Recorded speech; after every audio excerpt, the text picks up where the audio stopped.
એમ કહેતા હતા કે એનું બહુ મોટું ડોનેશન સ્કૂલમાં સંસ્થામાં. સાહેબ, પૈસો કમાવો એક વાત છે, એને સારી રસ્તે વાપરવો એ બીજી વાત છે.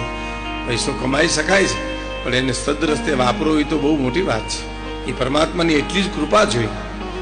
પરમ પૂજ્ય મોરારી બાપુ હમણાં બોલ્યા હતા કે કરોડો રૂપિયા તમારી મારી પાસે હોય પણ દાતારી તત્વ ન હોય તો શું કરો તમે?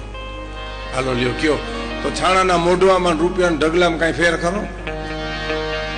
અહીંયા છાણાનું મોઢું છે ને ઘરમાં રૂપિયાનો ઢગલો પીડ્યો. બોલો, દાતારી તત્વની મહાન એકેય રૂપિયો ન હોય છે ભાઈ. અને જો દાતારી તત્વ હોય તો મારો બાપુલિયો આવ્યો, મારો બાપ આવ્યો, મારો વિહામો આવ્યો, મારો પ્રાણ આવ્યો, અહીંયા રૂપિયાની ક્યાંય જરૂર છે? બોલો બતાવો.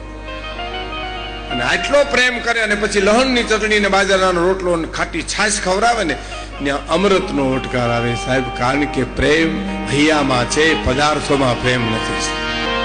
પ્રેમ તો માણસના હૈયામાં છે.